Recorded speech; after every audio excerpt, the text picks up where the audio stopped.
राधा विनोद बिहारी जी की कृपा से आज हम लोग रूप सनातन गौड़िया मठ पंडित महादेव राधा श्याम सुंदर और फिर गोपीनाथ गौड़िया मठ होकर के यहाँ पर हम लोग आए। आज प्रपूज्य चरण नित्यलीला प्रविष्ट ओम विष्णुपाद अष्टोत्तर सहस्रपाद भक्ति रक्षक शिखर गोस्वामी महाराज की आविर्भाव तिथि है। इसके उपलक्ष्य में हम लोगों ने आज सवेरे उनकी आरती की और चरणों में पुष्पांजलि दी। अभी उनके संबंध में वक्ता लोग उनकी महिमा के संबंध में कुछ वर्णन कर उनके चरण में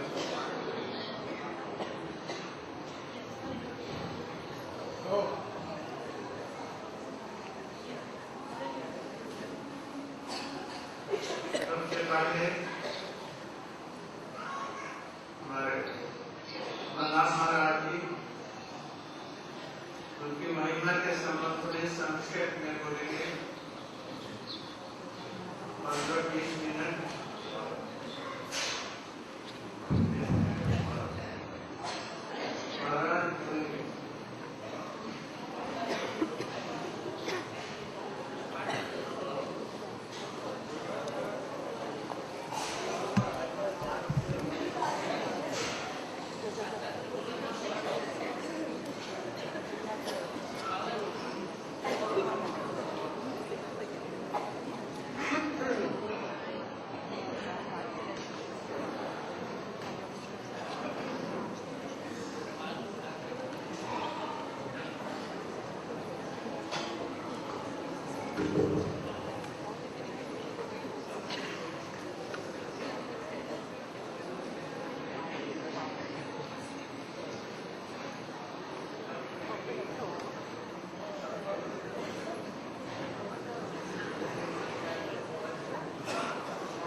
First of all, I'm offering my unlimited Dandavat pranams to my Ishvara Pushpanjali to the lotus feet of my beloved Diksha Gurudev.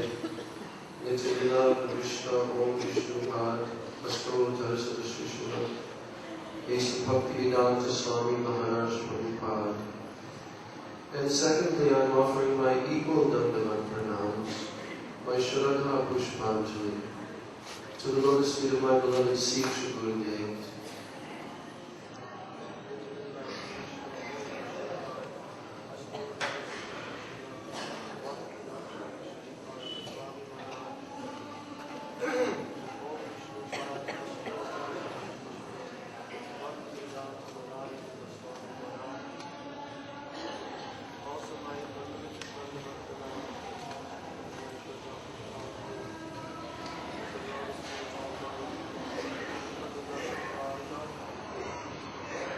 And to all the Vedanti Sannyasikam, to all the Vaishnavas, and all the Vaishnavas. So, earlier today, I spoke something in introduction to Srila Sridhar, Srila Bhakti Rakshak Sridhar Maharaj's glories, and told something about his contribution to the spiritual lives of so many devotees, especially after the disappearance of our beloved Gurudev, Srila Bhaktivedanta Swami Maharaj.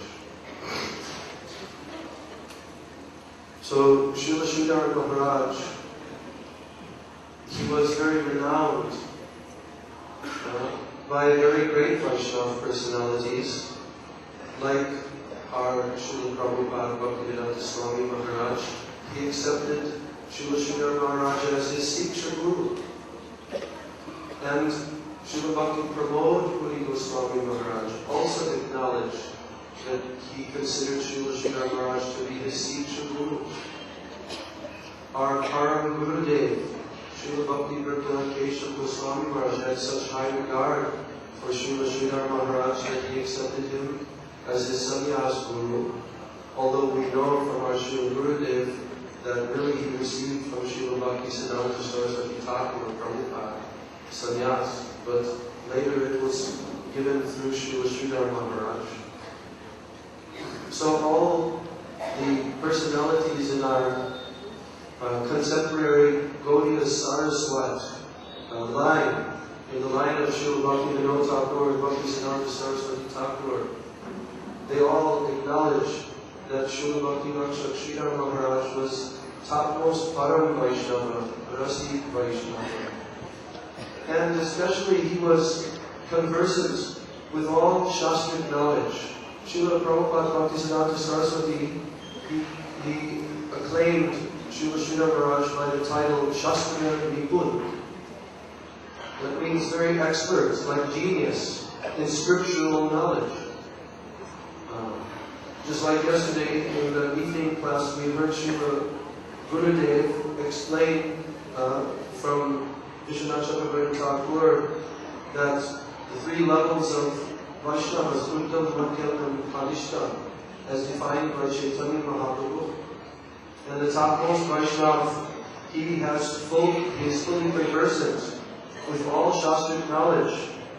He can clear any doubts, he can answer any question based upon Shastric authority, and he has full provide faith.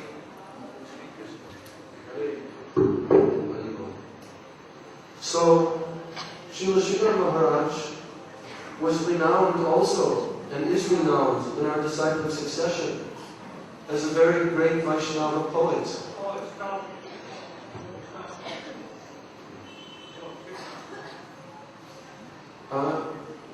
In our disciplic line, we have such great personalities who have written so many Shastras.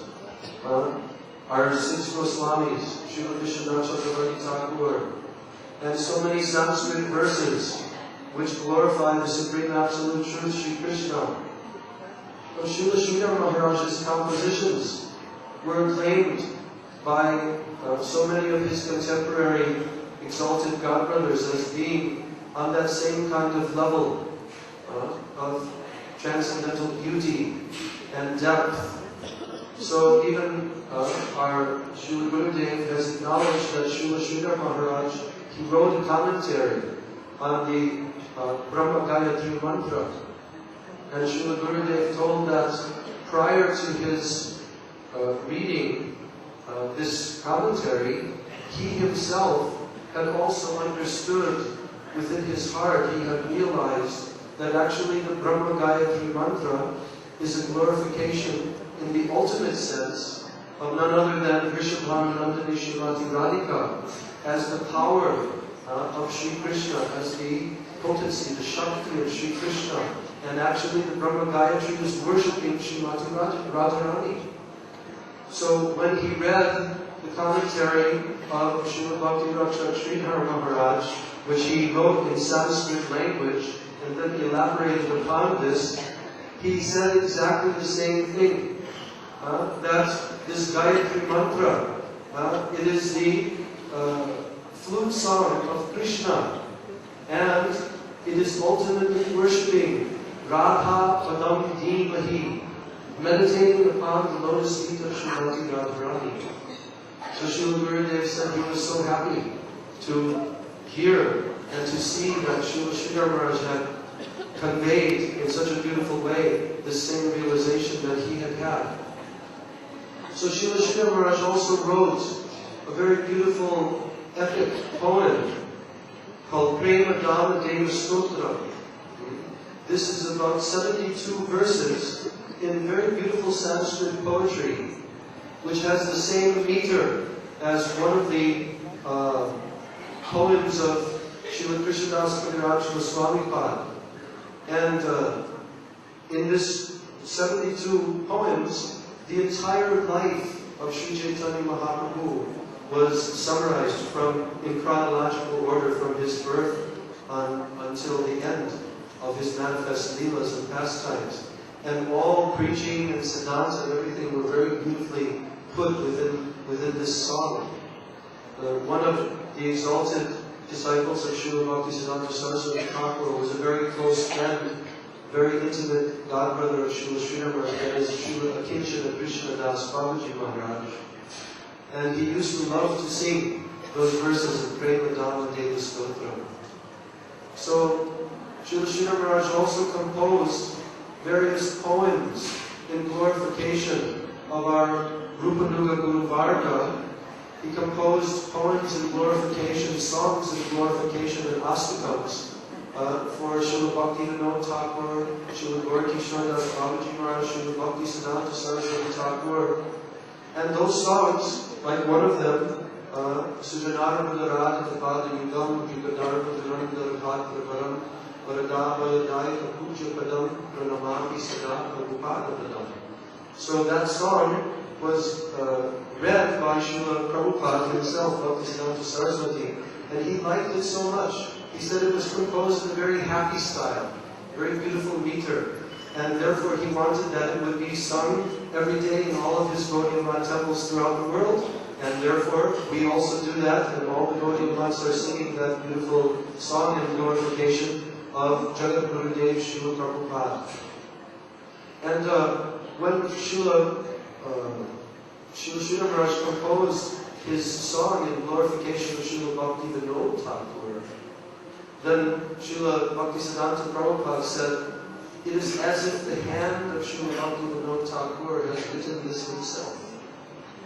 So there was a very wonderful background to Srila Sridhar Maharaj's mood of service to Srila Prabhupada Bhaktisiddhanta Saraswati during his life. After he came to the Gaudiya Math, he did so much extensive preaching during the life of Srila Prabhupada, and he was in charge of various temples. In Delhi Temple, he preached in Madras, he preached in Bombay, in Kurukshetra.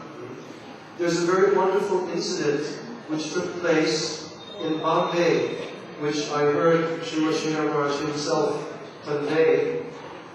He told the story that when they went there for preaching in Bombay, they wanted to start the Gaudiya Math temple there. So it so happened that our Srila A.C. Bhaktivedanta Swami Maharaj, who was known as Abhay Charanaravinda Prabhu at that time, still in household life and doing his business, pharmaceutical business, he was also in Bombay at that time. And because they knew each other so well, our Srila Bhaktivedanta Swami Maharaj, he combined in a team with Srila Sridhar Maharaj, and I think it was Bhakti Saranga Goswami Maharaj. The three of them, they would go to visit various persons in Bombay to try to get support and backing to start the Bombay Gaudiya Math. So Srila Sridhar Maharaj describes that Srila Swami Maharaj, Bhaktivedanta Swami Maharaj would introduce to his contact some big industrialist person like this. And then Srila Sridhar Maharaj would do the preaching. He would deliver the Siddhanta. And then Srila Bhakti Saranga Goswami Maharaj, he would canvass for the donation. So in this way, with a trio, they went preaching and they were succeeding in starting the Gaudiya Math. And there's one incident that also took place there in Bombay. That, in around 1932 or 33, Srila Bhakti Hridaya Maharaj, who had been sent to Europe, he had been sent to preach in Germany and in England. And he was there for something like 2 years. And then he returned back, by boat, of course, in those days, by ship. He returned back and first landed in Bombay. And at that time, our Bhaktivedanta Swami Maharaj and Srila Sridhar Maharaj were also there. Now, both of these personalities had been ordered by Srila Bhaktisiddhanta Saraswati to preach the message of Chaitanya Mahaprabhu in the English-speaking language to the Western countries. Because actually Srila Sridhar Maharaj was requested by Srila Bhaktisiddhanta Prabhupada to go to England. But he explains himself that at that time he said, if you order me, I can go, but I do not feel that my nature will be able to accomplish so much. So then Srila Bhaktisiddhanta Prabhupada, he selected Srila Van Maharaj to go. And of course, our Srila Asa Bhaktivedanta Swami Maharaj, he had been ordered from the first moment that he met Srila Bhaktisiddhanta Saraswati Thakur that he should preach the message of Mahaprabhu in the English-speaking language to the whole world. And that was reiterated before he left this world. So when they were both in Bombay and Srila Van Maharaj was returning back, they were there to greet him. They actually greeted him when he came off the boat. And they brought him to a welcoming place. And when they began their discussions, naturally they were very curious to hear about his experience in the Western countries.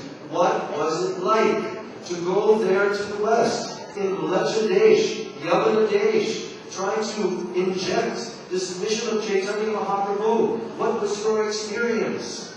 So naturally Srila Maharaj explained so many experiences that he had. Actually, he had focused very much on the intellectual class. And he had some connections with royalty and so forth, but he was mainly focusing there at that time in his preaching attempts.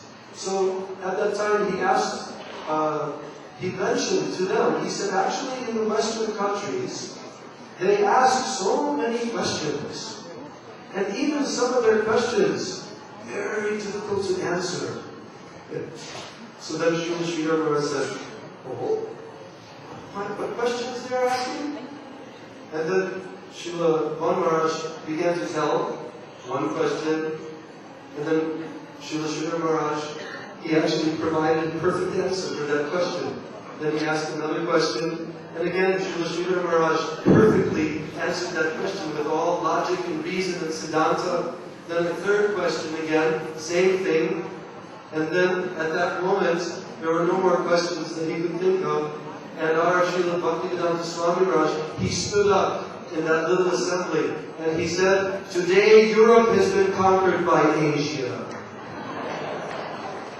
So Srila Sridhar Maharaj truly was a most powerful exponent of this deep philosophy of Chaitanya Mahaprabhu. And after the disappearance of Srila Bhaktisiddhanta Saraswati Thakur, we know that he combined with our Parama Gurudev Srila Bhakti Pragyanatesha Maharaj, and their efforts went on for some time together in the progressive preaching mission of Bhaktisiddhanta Saraswati Thakur. Later on, Srila Sridhar Maharaj, he actually had told about his own nature. And he said that, I am a backward pushing man. He used to use this term, backward pushing man. That he'd like to remain in the background. And from the background, he used to like to push everyone forward and to supply power from the rear, from the back. He didn't like to be in the forefront. Even our Srila A.C. Bhaktivedanta Swami Maharaj, he said publicly in a lecture in Mayapur to his disciples in about 1973 or so, he said that I had a plan that I wanted to start another institution after the breakdown of our Guru Maharaj's Gaudiya Math, and I wanted to make Sridhar Parapujapad Sridhar Maharaj the head of that institution. But as we know, Srila Bhakti Pragyan Keshavar started Gaudiya Vedanta Samiti, and so many of the godmothers came in connection with that. But later on, Srila Sridhar Maharaj, he had a very reclusive nature. Even our Srila Bhaktivedanta Swami Maharaj, he himself told that I wanted to pull him out because he had so many deep realizations, but he was keeping it to himself. Even our Srila Prabhupada Bhaktivedanta Swami Maharaj would say like that. But Srila Sridhar Maharaj, he was so humble and so honest. He said, oh, my Guru Maharaj Bhaktisiddhanta Saraswati Thakur used to call me an ease lover. Ease lover. Like this. So in a very humble Vaishnava, self-deprecating mood, he was like this. But in his old age, before our Srila Prabhupada Bhaktivedanta Swami Maharaj passed away from this world, he went to visit Srila Sridhar Maharaj one more time in 1977. And he met with him at that time. There was a recorded conversation, transcribed, and there he was requesting Srila Sridhar Maharaj to please come and live in Mayapur with him. And he said, my disciples are building a house for me there. I want that you will come and you will live with me there. Many, many times I am feeling a very great need to consult with someone, but there is no one. So please, Maharaj, give me your order. Even I will make all arrangements. Because at that time, Srila Maharaj was very invalid. So he said, I will make all arrangements. You will not have to move anywhere of your own energy. They are building a lift also. So please come. Many educated people are coming from all over the world. So I will travel everywhere and bring them, and you can preach to them like this. So at that time, Srila Sridhar Maharaj agreed, yes, I will come, sometimes I will come. But at that time he was very ill. And he told later, he thought, I thought that I would not survive Swami Maharaj, that I would not live longer than him. But actually, by Krishna's will, he allowed Srila Sridhar Maharaj to stay in this world for 11 more years. And during that time, by the request of our Srila Bhaktivedanta Swami Maharaj, he gave so much help and guidance to all the Western devotees who came to him. He gave so much teachings, hundreds and hundreds of hours of darshan. He answered so many questions, and he clarified all the Vaishnava Siddhanta. He made it very clear that what is the pathway of this bhakti, and he clarified what is the goal, what is the prem prayojan, that our goal is not Krishna, not to serve Krishna, but to serve Srimati Radhika. He made this Radha Dasya conception very clear.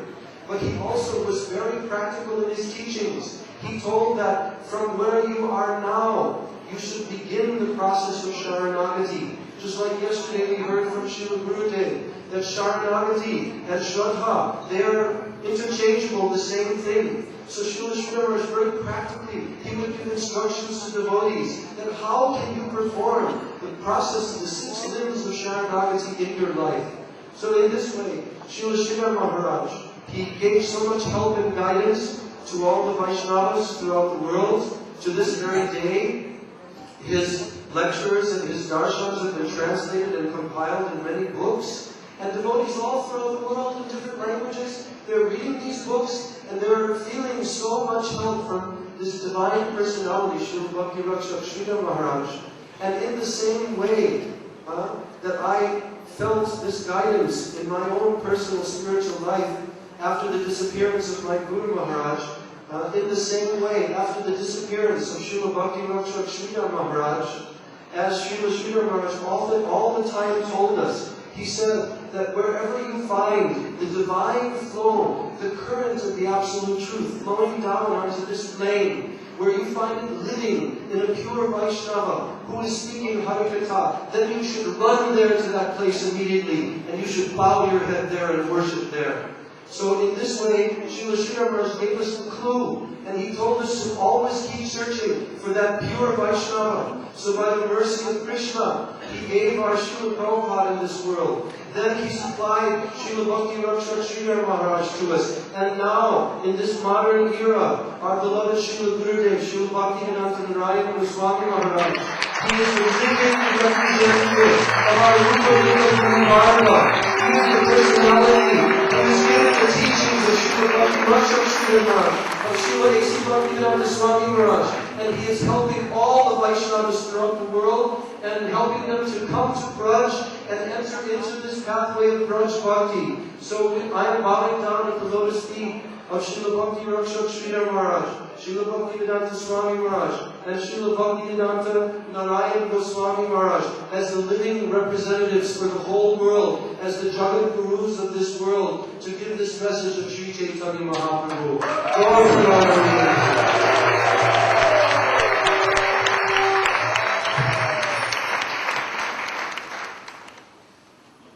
Very good explanation. Now, Mahaprabhu finished mission.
I offer my humble, heartfelt, sincere obeisance unto the lotus feet of my dearly beloved Diksha,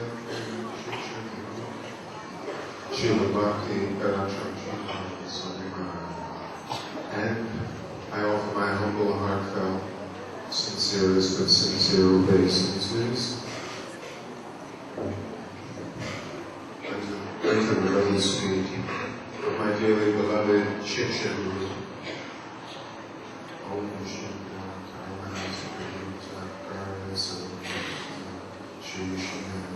Bhakti Vedanta Narayana.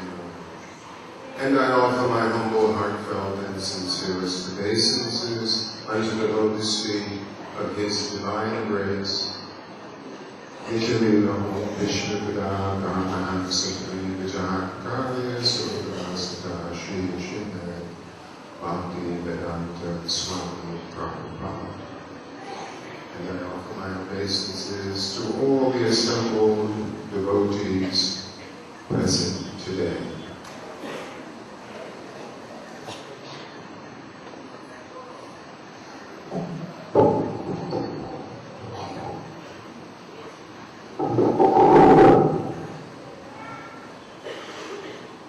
Srila Bhakti Rakshak Sridhar Goswami Maharaj is my guardian of devotion. For at least 5 years, I I have methodically given recitations from his books and lectures. I never ventured to use my words in any of those presentations. Now I'm inspired to believe that he would like to hear what it is that I have realized. I realize that life is in fluctuation. Life is always subject to change. Change is a necessary and natural phenomenon. Change is the only constant thing. Krishna is dynamic and never ever speak in sameness. Today's presentation will be different, very different, because I will not recite any quotations. All of the dialogue that you will hear, all of the poetry that you will hear, all of the songs that you will hear were written by me by virtue of his divine inspiration. My role is that of a messenger, nothing more. Today's presentation is an offering to my Guru Maharaj and to Srila Buddhadev as well, and not something that I have prepared to entertain you. However, it would be good if you would give your attention to these matters. Please be here now. I began serving devotees in 1972 in New York City at the ISKCON Temple on West 55th Street. I was their martial arts instructor, and I taught devotees karate on the rooftop of that 55th Street Temple 3 times a week. I was well respected in that devotional community 36 years ago. That's when it all happened for me. In 1983, I met a devotee in Philadelphia by the name of Preraka. He was the head pujari of that temple, and we became the dearest of friends, a friendship that lasted for more than 20 years. Preraka introduced many aspiring devotees to the teachings of Srila Sri Maharaj. In 1984, Preraka escorted me to Navadvip, where I formally met my Guru Maharaj at the Sri Chaitanya Sarasvat Math. During that visitation, I had the unprecedented good fortune of taking Diksha initiation directly from his lotus lips. After spending a considerable time at that mat, Preraka and I traveled to the Keshaji Gaudiya Mat in Mathura to meet with Srila Buddhadev, who subsequently invited us to attend the Raj Mandala Parikrama with him and about 500 of his Indian devotee followers. We were the only 2 Westerners to attend that austere parikrama in 1984. After some time, Srila Buddhadev requested us to help him to build the Rupa Sanatana Mat in Vrindavan. I think that we raised a considerable portion of the money that was needed. I personally donated 50% of my weekly salary. I had my own construction company in Philadelphia, Pennsylvania, in the United States, from which I earned a very lucrative salary. After some time,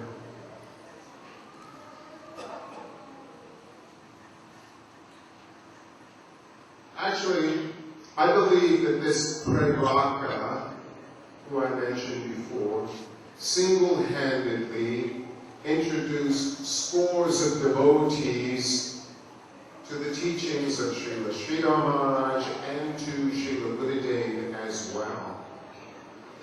He had a revolutionary spirit. Srila Gurudev renamed Preraka Pran Kishore Das. I'm taking this time to personally honor and validate Pran Kishore Das for his valiant efforts.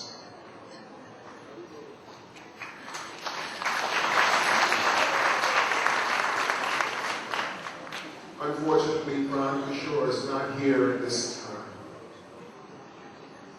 Last year, I had a conversation with one of the Pure Bhakti website formators. I mentioned the fact that together is probably the most important and significant word in the English language. And that is why I chose to use together, we, in the title of my book, let's end my book, Together We Love. I did not take Together We from the Pure Bhakti website. No, just the opposite is what happened. Together, I discovered this word about 30 years ago in a metaphysical book on magical words. It clearly described that the word together is the most significant word in all states of accomplishment. The word we is also very significant because this word represents two vessels that are open to give and to receive. Whereas me is just the opposite, which is only capable of receiving from below but cannot contain anything. When we fail to include others, and we fail to synergize our hearts with the heart of Guru, then we miss the vital purpose and meaning of life.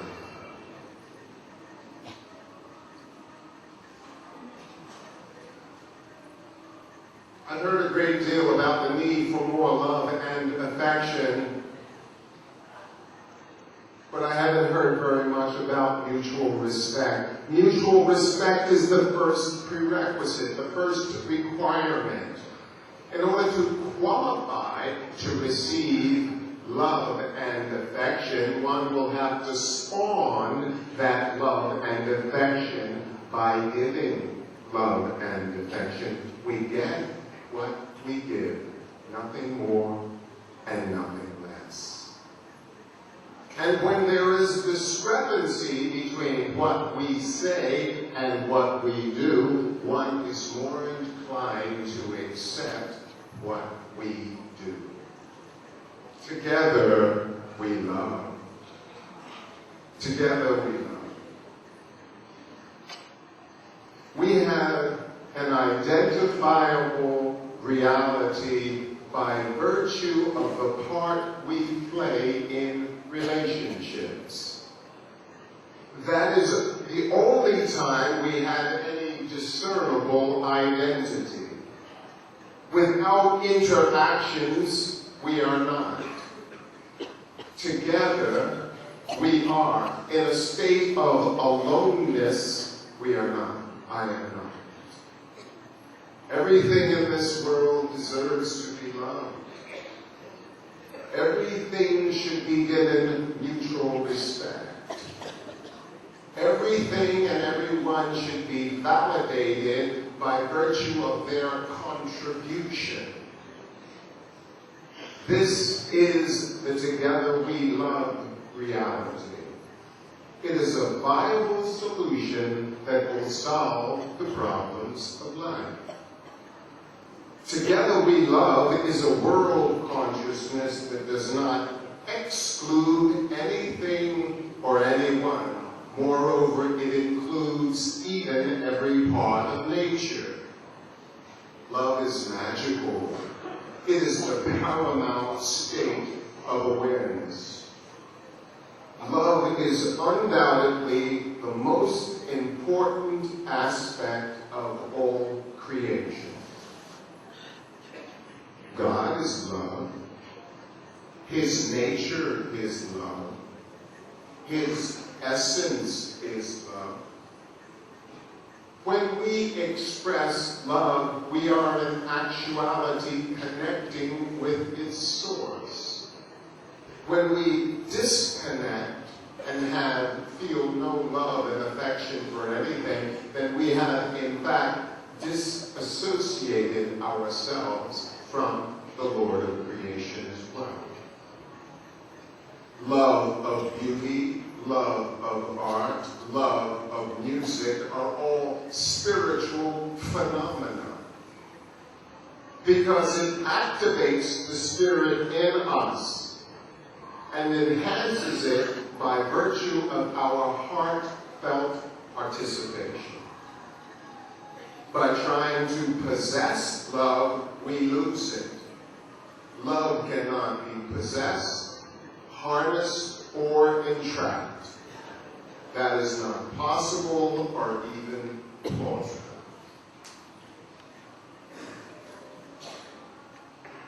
It is only when we act selflessly for the interest of others that the true love propensity is actually realized. That is the only time we truly demonstrate love. Self-interest is a pernicious problem which contaminates everything. Most of us want to control even the hearts of others. We can only control the heart of anyone by demonstrating true love and affection, not by force or fear. Love is an outpouring of the heart.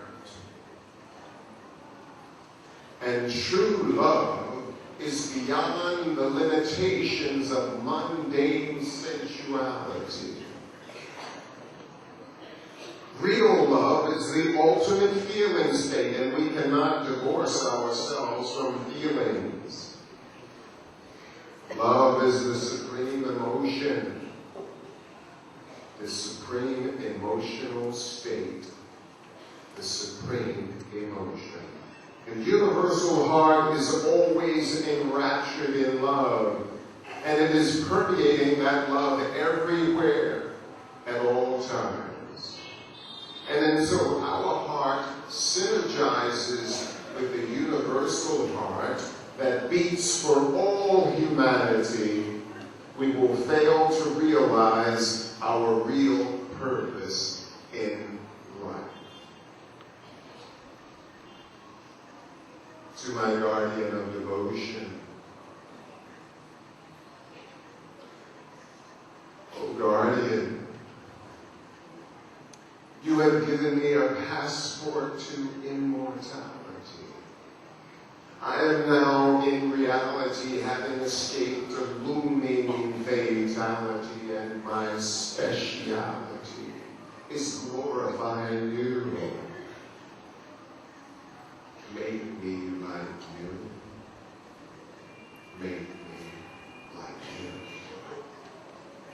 Please know my heart and hear this prayer, which is the glorification of the purest affair, a manifestation of your heartfelt care, your reality. I want to be what you want me to be in your reality. Make me do what you want me to do. It's all up to you. It's all up to you. Make me feel what you want me to feel.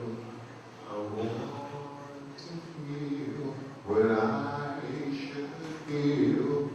I want to do what you want me to do. It's all up to you. It's all up to you. And I want to see what you want me to see. Please make me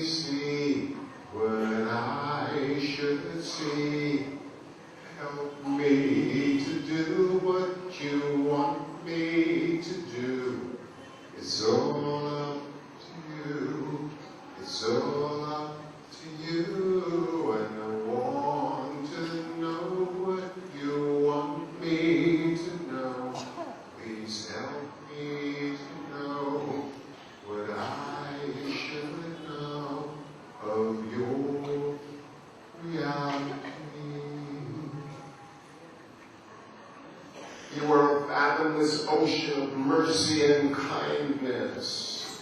The stalwart helpers devotees can readily see, capable and more than willing to resuscitate my frozen heart and rescue me. You are the personification of all that is great, an image to fill the void.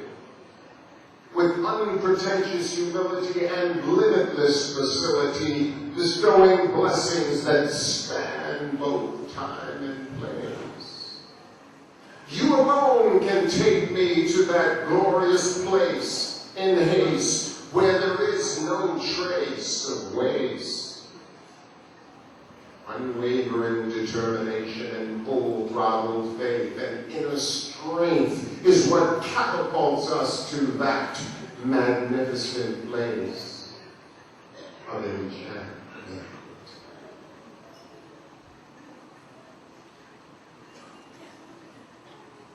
Oh, Radhika,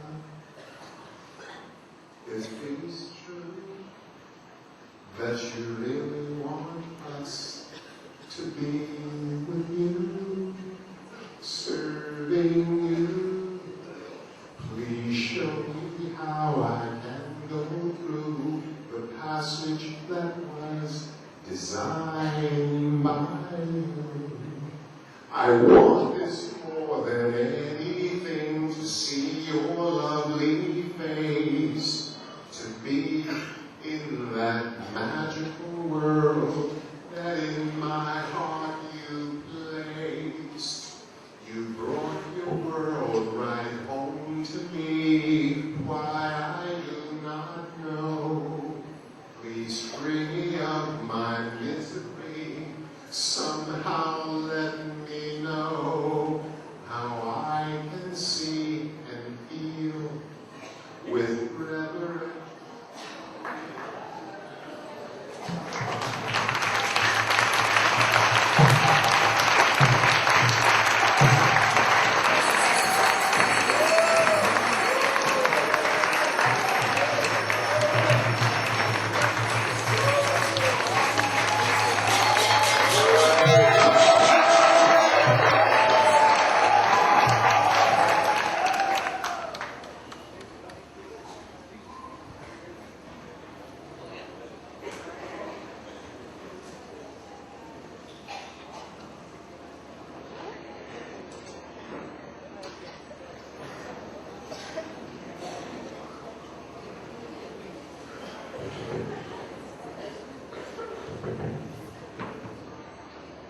Please give me single-minded, one-pointed dedication, staunch determination, do or die. Resuscitate my frozen heart. I can no longer live a lie.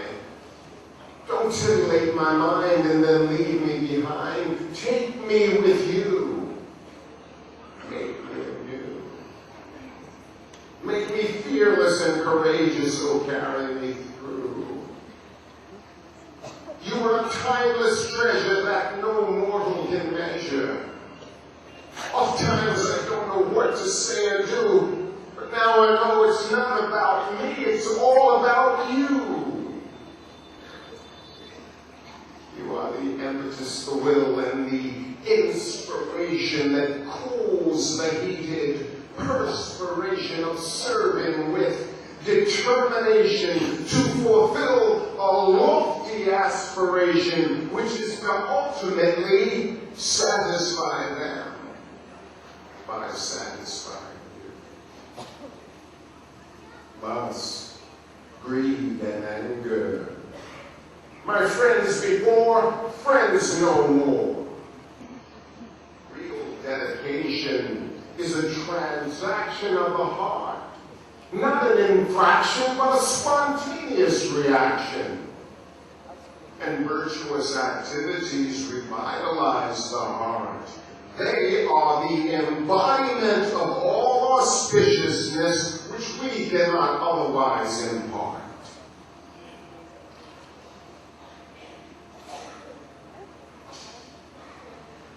Please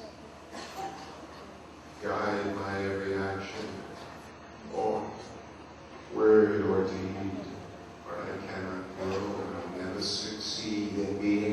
accepted as the servant of the exalted two, who are as one indeed.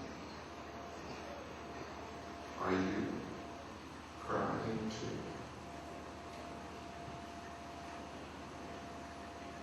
Who can tell her what to do when she feels separation from you? It is impossible to pacify her mind. From so much weeping, she has become nearly blind. Her servants, they borrow her mood and her pain. All the weeping. No one is feeling any separate identity. Everyone feels the same. And the tears that they cry fall from the sky right into the eye of the fortunate who are of that disposition. They have relinquished their position in this world where nothing is real. For this transcendental mood, they had made an appeal. Now their heart is breaking because they're not the same. The bittersweet sorrow that the heavenly consort feels today and could feel tomorrow. Only your presence can pacify the broken heart felt while in separation from you. Hearts,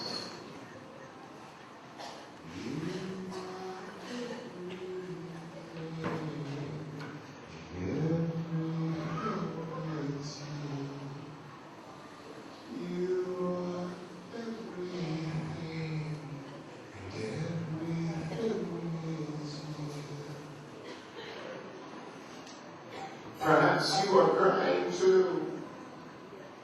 When will you mollify? Oh, when will you mollify the tears that fall from her eyes? When will you mollify the tears that fall from my eyes? The tears that fall, those tears are all we have.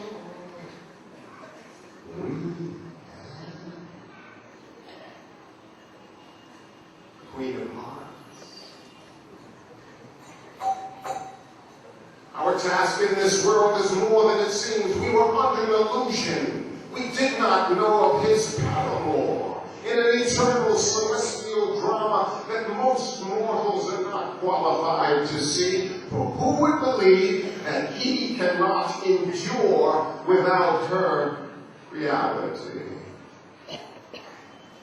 Their heart love is one, and it is for all humankind, and it is beyond the sky, enlivening even those who are spiritually blind.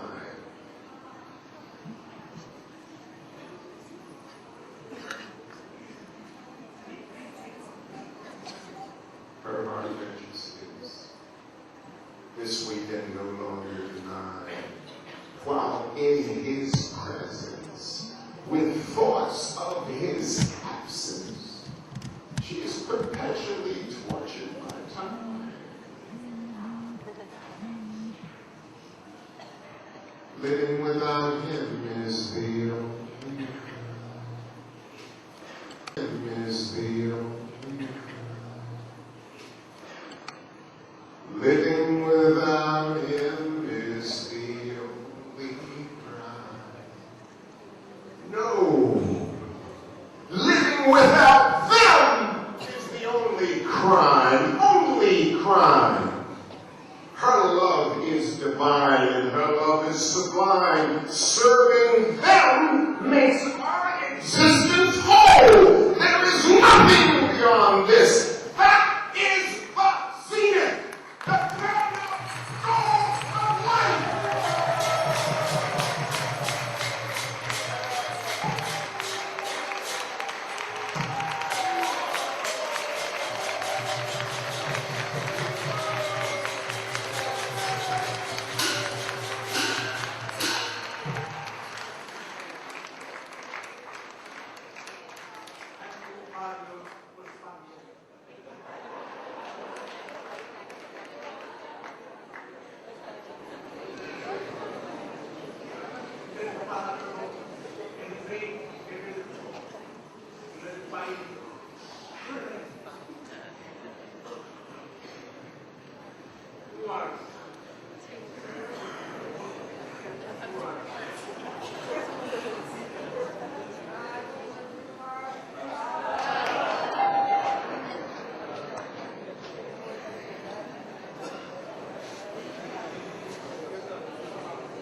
go.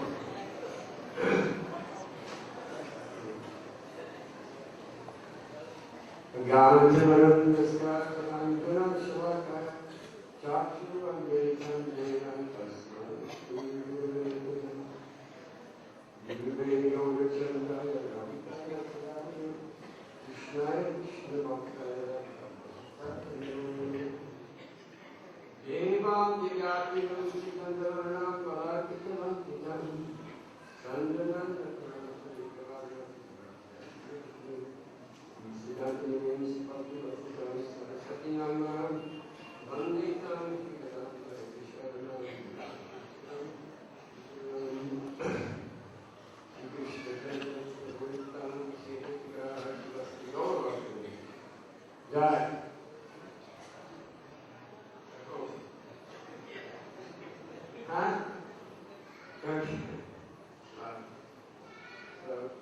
Today, in this very auspicious occasion, I got a chance to say a few words about the ceremony.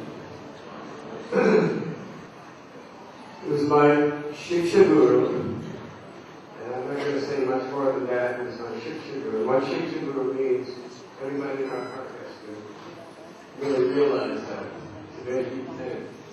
Because I didn't really have much personal conversation with my Diksha Guru,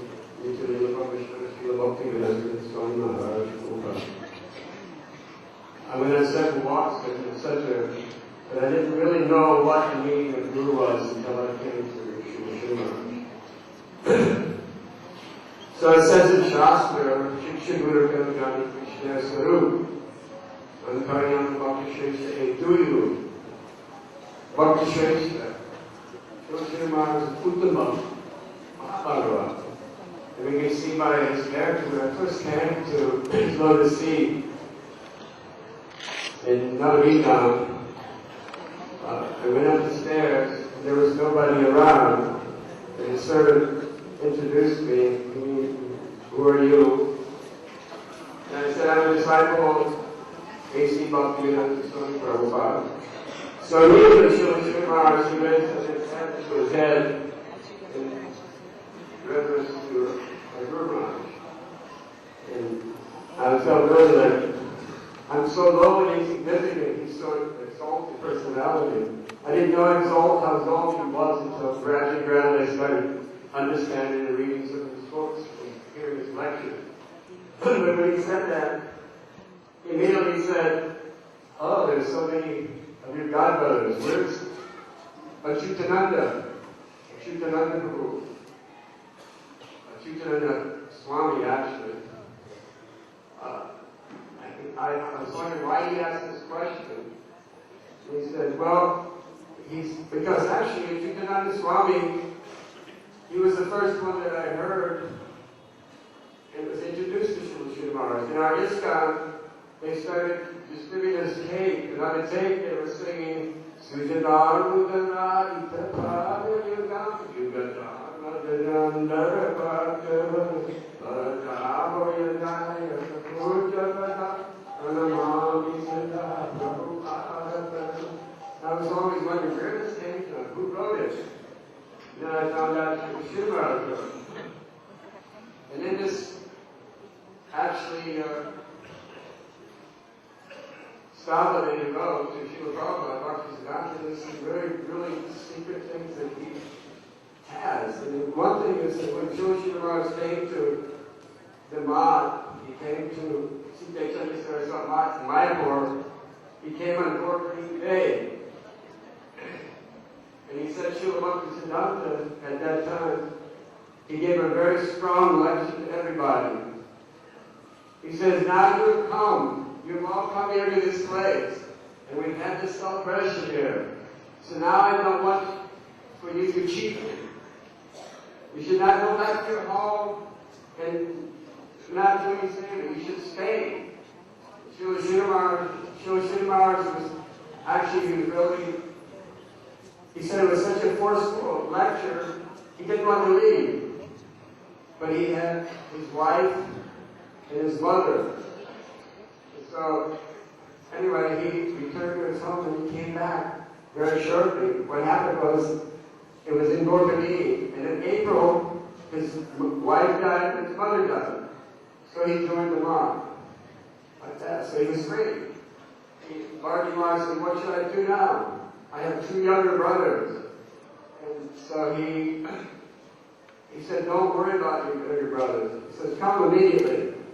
So he came to Calcutta, Bhakti Dharma, and in Calcutta with his 2 brothers, and he stayed a little outside of the monk, and his 2 younger brothers, they couldn't take the austerity, and they went back to his home, his birthplace, in Hapalia.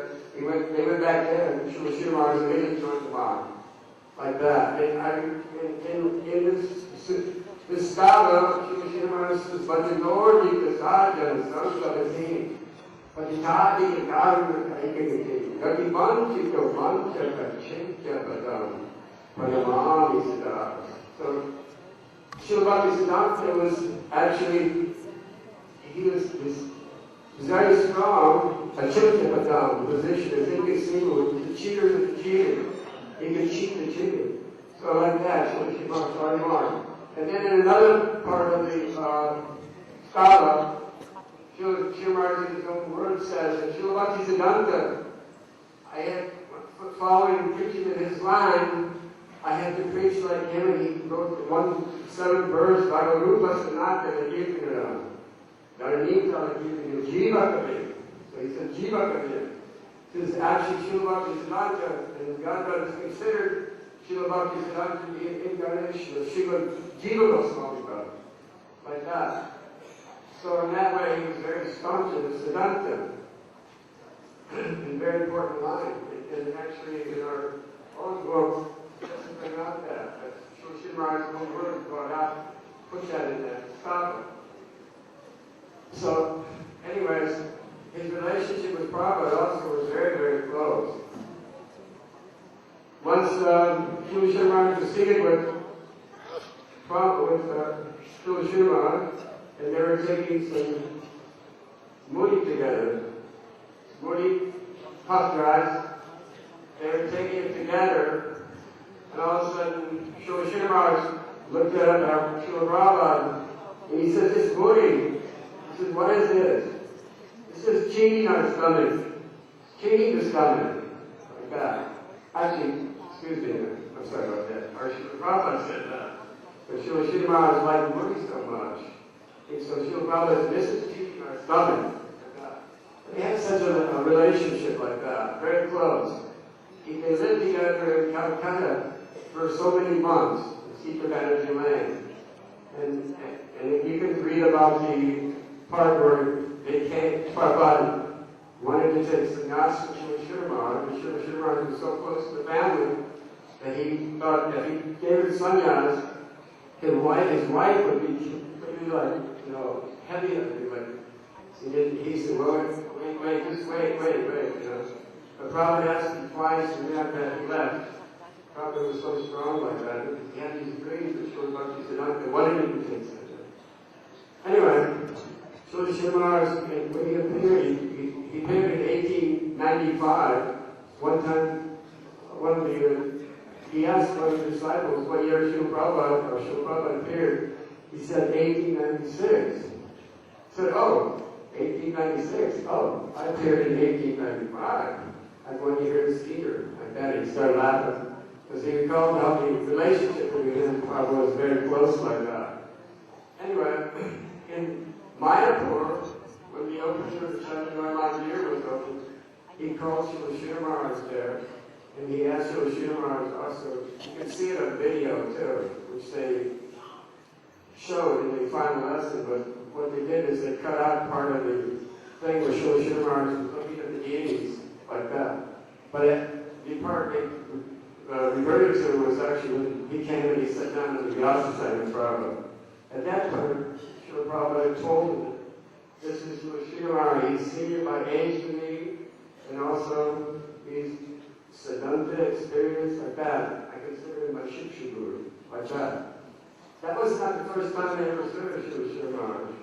It was very unusual because there was one video I saw a while back about in New York. It was in 1973. I didn't know that. Chamarani might have been there, studying in the class. We were all sitting in the class. Prabhupada said, at that moment, he said, my godbrother, Sridhar Maharaj, and I were talking about this point about the Prime Minister Nehru. He said, so what happened to him in his next life? What we were talking about this, and he said, oh, now he has taken birth, Sri Maharaj, as a dog in Switzerland. Like that. It just passed my mind because I thought Sridhar Swami was a Sridhar Swami of the Bhagavatam commentary, but actually later I realized it was Srila Maharaj. So there are many things like that happen. Srila Maharaj. When Srila Maharaj, he asked me first about Chidananda Swami.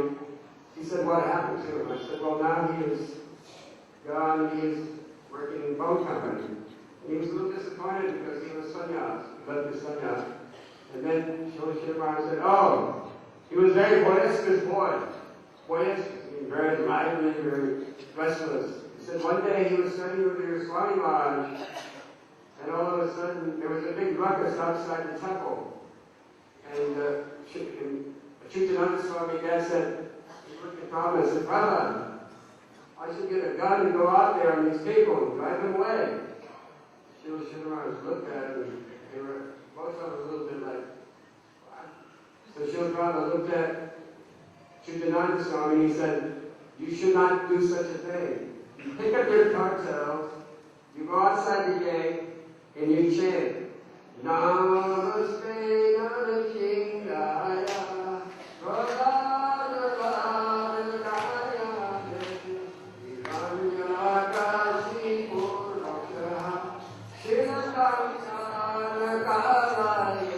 Anyway, so he picked up his cartel, he went outside, and he started chanting first because under the traditional Prabhupada, he chanted, and the crowd immediately dispersed and went away. So that's the first story that I ever heard from Srila Maharaj about some God. Anyway, one point forward is that when Srila Maharaj disappeared from this planet in 1988, at that night, Srila Bhakti Maharaj came over unexpectedly to meet Srila Maharaj. But at that time he left, and they did not know what to do at the house to perform the samadhi.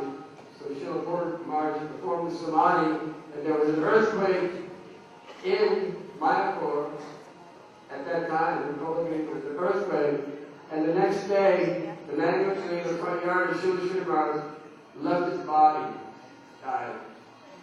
So Srila Maharaj disappeared from the planet like that. It's a great loss for all of us devotees because we feel also after that he helped save all of us devotees from the ISKCON being completely destroyed. So today I'd like to offer my responding to Srila Maharaj, my Sridhar, and also one other point that I saw in 1985 when I was there, and all of a sudden there was a big kirtan outside the gate. One devotee, Archaran Prabhu, came outside, he grabbed this devotee, he pulled him inside, he went outside, upstairs, he paid his obeisance to Srila Maharaj, he came down, he walked by me, I looked at him, he looked at me, and then I recalled, this is Narayana Maharaj. He was going by another new curriculum like that. So I feel really grateful that Srila Narayana Maharaj has actually opened my heart to show me what Srila Maharaj has came to give me, and what Prabhupada has came to give me.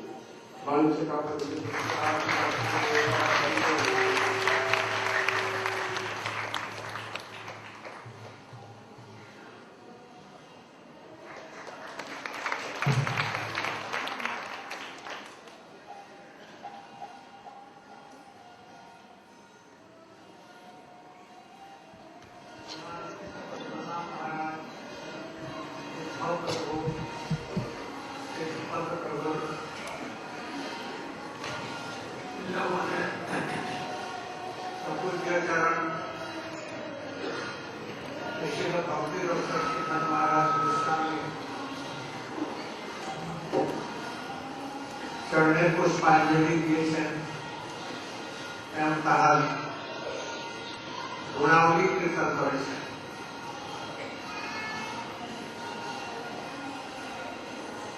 আমি গুরু মহারাজের সঙ্গে প্রায় মহারাজ পূজ্যপাদ পাবন মহারাজ, আমি গুরু মহারাজের সঙ্গে প্রতি বছর শ্রীধর মহারাজের কাছে আমরা যেতাম। তাদের কথাবার্তা যা হতো সেই সম্পত্তি শুনতাম। পরবর্তীকালেও আমি তার নিকটে যেতাম। এক সময়তে পূজ্যপাদ শ্রীধর গোস্বামী মহারাজ বললেন যে আমি একবার মায়াপুরে আসলাম, যার বাড়ির নাম ছিল রামানন্দ ব্রহ্মচারী, প্রভুপাদ দিয়েছেন রামানন্দ ব্রহ্মচারী। তিনি ল পড়বার জন্য কলকাতা ইউনিভার্সিটিতে গেছিলেন। সেখানে ল কলেজে পড়তেন। আরেকদিন প্রভুপাদকে দর্শন করবার জন্য মায়াপুর আসলেন। তিনি দেখলেন যে একটা কঠোর গাছের তলায় একটি সাদা কাপড়ের ব্রহ্মচারী টেবিলের উপরে চেয়ারের উপর বসে আর টেবিলের উপরে পায়ে দিয়ে খুব অন্তরে চিন্তা করছে। দেখলেন যে বড় বড় সন্ন্যাসীরা গিয়ে ওই ব্রহ্মচারীকে প্রণাম করছে, আর সেই অবস্থাতে তিনি তাকে বলে উত্তর দিয়ে দিচ্ছেন। সে আবার প্রণাম করে দিয়ে সন্ন্যাসীরা উত্তর এই অল্প বয়সের লোক আপনাকে সকলেই সম্মান করছে। যে তখন কেউ বললো ইনার নাম হচ্ছে জীবন বিহারী মায়াপুরকে ইনি কাটিয়ে দিয়েছেন। এখানে মুসলমানের খবর ছিল, এক রাতে তো খবর খানা উঠিয়ে ফেলে গিয়ে আর গাছপালা লাগিয়ে দিয়েছে।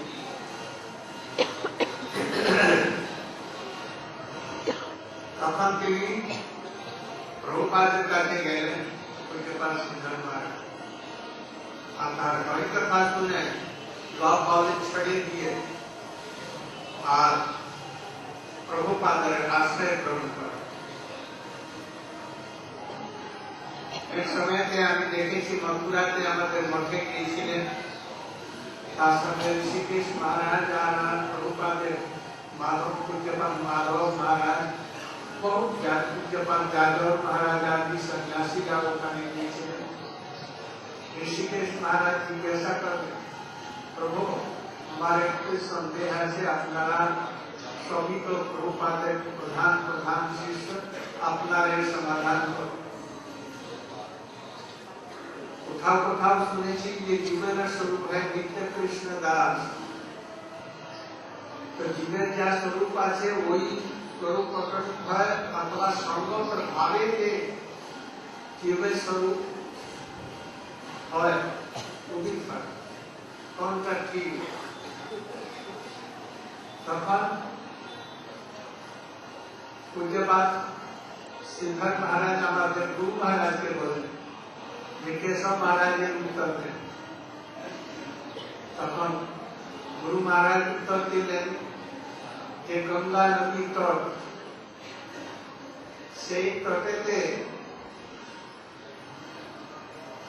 আমের গুঠলি, আমের বীজ, তেঁতুলের বীজ, বাউলা বৃক্ষের বীজ, কদম্ব বৃক্ষের বীজ সব ফুটে দাও। একে জলেতে সিঞ্চন করা হলো, একই সূর্যের কিরণ মুখানে প্রকাশিত হলো। আর একজনই বালি, কিন্তু ভিন্ন ভিন্ন গাছ কেন হচ্ছে,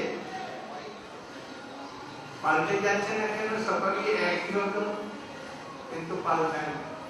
যাহার যার স্বরূপেতে আছে সেই প্রকটিত। এর মধ্যে হতে পারে যে যারা মধুর রসের ভক্ত স্বরূপেতে আছে, কিন্তু সমগ্র ভাবে তার দাসে পর্যন্ত হল। কিন্তু পরবর্তীকালে যে আবার বাৎসল্য রসের কোনো ভক্ত হয় ওই পর্যন্ত আছে। আর অন্তে যে তাহার স্যাটিসফ্যাকশন হবে না মধুর রসের মধ্যে যাহার যা রস যে স্বরূপ হয় নিত্য কৃষ্ণ দাস, নিত্য যদি কৃষ্ণ দাস, নিত্যকালে কৃষ্ণ সেবা প্রবৃত্তিও তাহার মধ্যে নিত্য। সিদ্ধর মহারাজ আর অন্যান্য সব বেশ প্রসন্ন হল। ধন্যবাদ। কোন সময়তে গুরু মহারাজের সময়তে আমি গিয়েছিলাম পূজ্যপাদ সিদ্ধর মহারাজের কথায়, ওখানে সব সন্ন্যাসী পূজ্যপাদ মধুসূদন महाराज, जजाऊ महाराज, पुरी महाराज, आप सब लोग थे। तो उन लोग इसके स्वभाव यदि कई सत्य नहीं चाहिए।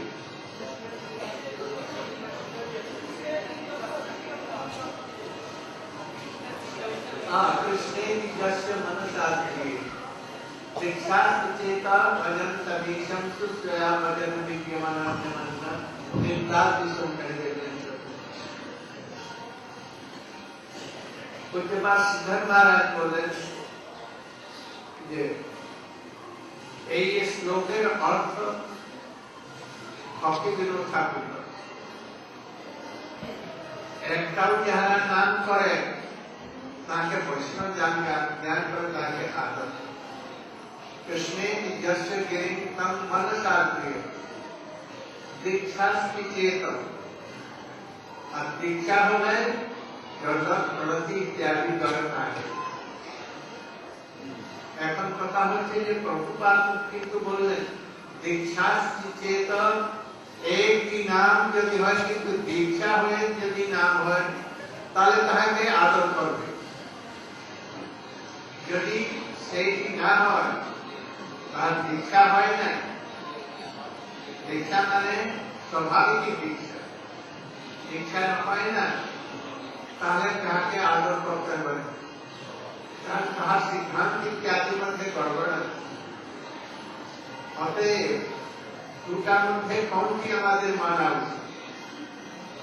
যে ভক্তিবিনোদ ঠাকুর যা মেনেছে ওইটি আমাদের মানা উচিত। তো গুরু মহারাজ বললেন শ্রীল প্রভুপাদ নিকটে আপনারা এসেছেন, আপনাকে ভক্তিবিনোদ ঠাকুরকে পেয়েছি নাই। আর যিনি বাল্যকাল থেকে ভক্তিবিনোদ ঠাকুরের সঙ্গে আছেন, তার ভক্তদের সামনে সিন্দুর উদ্ধতিমণি বহন করে নিয়ে যেতেন বাল্যকাল থেকে, আর সারা জীবন তাহার নিকটে থাকেন। তিনি তাহার ভক্ত বুঝলেন না, আপনারা বুঝে গেলেন। অতএব যা প্রভুপাদ লিখেছেন ওর মাধ্যমে যে আমাদেরকে অর্থ মেনে নিতে হবে। এই জন্য দীক্ষাস্তি চেতম তাহলে তাহাকে আদর। এইরকম ভাবে পূজ্যপাদ সিদ্ধর মহারাজের কাছে আমার গুরু মহারাজ কাটোয়াতে সন্ন্যাস নিয়েছিলেন। প্রতি বর্ষ যেতেন, আমরাও যেতাম। পরবর্তীকালে তো পূজ্যপাদ ভক্তি রক্ষক সিদ্ধার্থ স্বামী মহারাজ আমাদের উপরে অনুগ্রহ করুন যাতে তাহার আমরা মহিমা আমরা বুঝতে পারি আর কৃষ্ণ ভক্তি বুঝতে প্রবেশ। ওম প্রেমানন্দে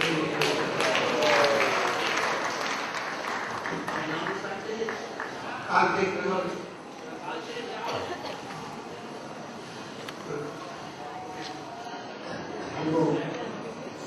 So Srila Gurudev was saying, every year that himself, Pujapad Siddhavan Maharaj, Pujapad Siddhika Maharaj would go to visit Srila Bhakti Srila Maharaj at his ashram. And Gurudev heard his life history from his own mouth.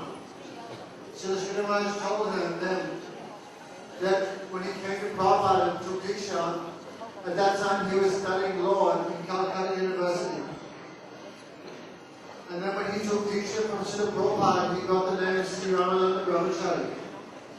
So he said, Srila Sridhar said the first time that he went to Mayapur to visit Srila Prabhupada, he saw one brahmachari with white cloth resting with his feet up in the air on one table, and his feet were shaking and he had his eyes closed and was thinking something. So many sannyasis would come and give pranam, take some advice from him and leave. Then Srila Maharaj said that was most astonishing, that all sannyasis would offer respect to this white cloth brahmachari. So he asked, who is he? Then the other devotee said, well, you don't know what that is? We know brahmachari. He is the one that controlled the Muslims here in Mayapur.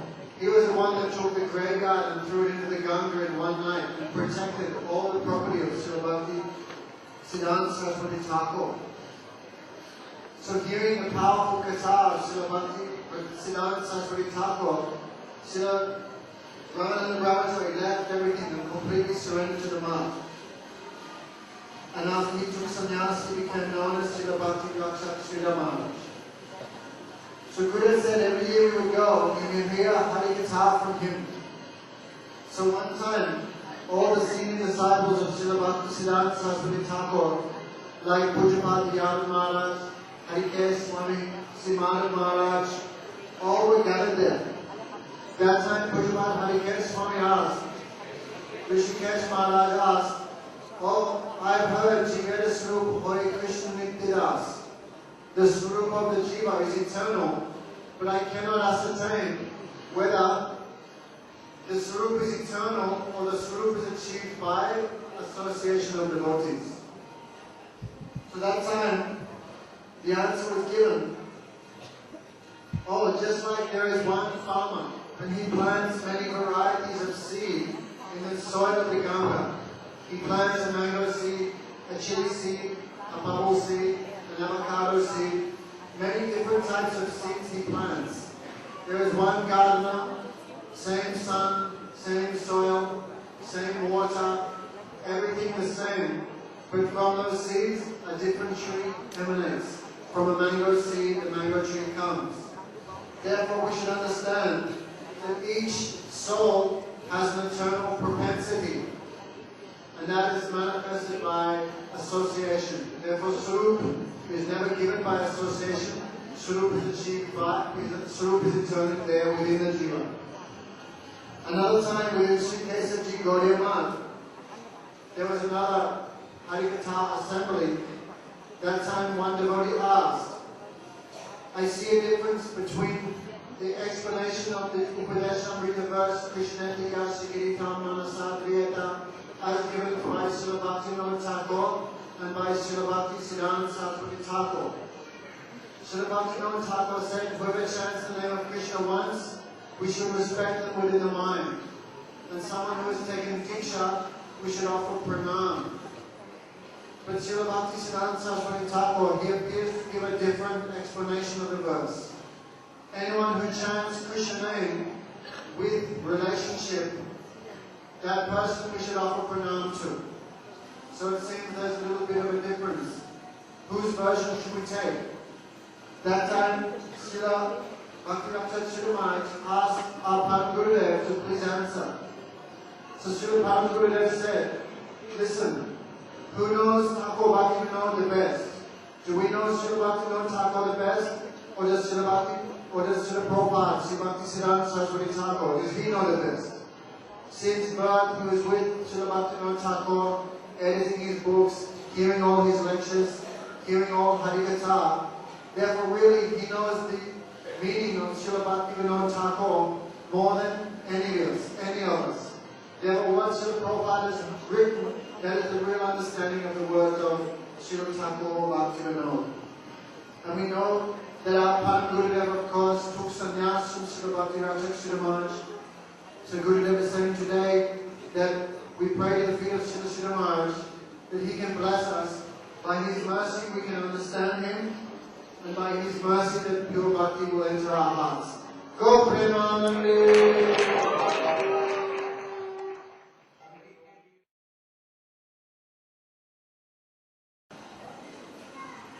ये ब्राह्मणपुरी में नदिया district में ही इनका जन्म हुआ। Law college में पढ़ते थे और लॉ कॉलेज में पढ़ते समय प्रभुपाद के संबंध में सुना। मायापुर में आए, वहां प्रभुपाद से भेंट करने के लिए उन्होंने देखा ये कटहल वृक्ष के नीचे एक ब्रह्मचारी चेयर के ऊपर में बैठा है और बहुत ही सुंदर सफेद कपड़े उसके हैं। टेबल के ऊपर में पैर रख करके ऐसे ऐसे कर रहा है और आंख बंद किए हुए हैं। और बड़े बड़े सन्यासी लोग आकर के उसको प्रणाम करते हैं और वो कुछ उत्तर दे देता है, फिर प्रणाम करके चले जाते। किसी से पूछा कि ये कौन ब्रह्मचारी है, क्यों इसको बड़े बड़े सन्यासी लोग भी प्रणाम करते हैं? अरे ये विनोद बाबू है, मायापुर को इन्हीं ने ही जगा दिया। ये मुसलमानों का कब्रगाह था, एक दिन में उड़ा करके उसे और वहां पर पेड़ पौधे लगा दिए। फिर प्रभुपाद के पास में वो गए और प्रभुपाद जी को कथा सुन करके और उन्होंने घर बार छोड़ करके प्रभुपाद के चरणों में आ गए। उन्होंने बम्बई में, मद्रास में, हरिद्वार में, कानपुर में, इधर उधर बहुत जगह प्रचार किया। इन लोगों ने बताया। एक समय में मथुरा में उसके बाद सिद्धार्थ गोस्वामी महाराज, गजावर गोस्वामी महाराज, उसके बाद माधव महाराज, ऋषिकेश महाराज और सब गौड़ीय वैष्णव के सन्यासी लोग जुटे हुए थे। हमारे केशव जी गौड़ीय ऋषिकेश महाराज ने पूछा कि प्रभु जीव का स्वरूप तो हम सुनते हैं कि नित्य है, जो स्वरूप में है वही प्रकट होता है, और कोई कोई कहते हैं ये नहीं, संग से जैसा संग होता है वैसे ही उसका स्वरूप प्रकटित होता है। पूज्य पाद सिद्धार्थ महाराज ने कहा, केशव महाराज इसका उत्तर देंगे। हमारे गुरु महाराज कथन बोल रहे, एक ही गंगा का तट है और उसमें आम, इमली, बबुल और तरह तरह के बीज बो दिए गए और एक ही गंगा जल से सींचा गया, एक ही माली में सींचा, एक ही सूर्य से प्रकाश आया, किंतु भिन्न भिन्न वृक्ष हुए। क्यों? उसी तरह से जीव के स्वरूप में जो है, जीव स्वरूप है नित्य कृष्णदास। कृष्णदास होने में भी इसका कौन सा दास्य भाव है, सत्य भाव है, मधुर भाव है, वात्सल्य भाव है, क्या है? उसके स्वरूप में है, पोटेंसी है, किंतु अभी माया के द्वारा आच्छादित है, अभी समझ नहीं पा। जब वो हो जाएगा, माया का पर्दा हट जाएगा साधन भजन से, तो जिसका जो स्वरूप है वही बहुत Premanand. Hare Krishna, Maharaj. In a few days, we will move to Giriraj, Govardhan, to our mart there.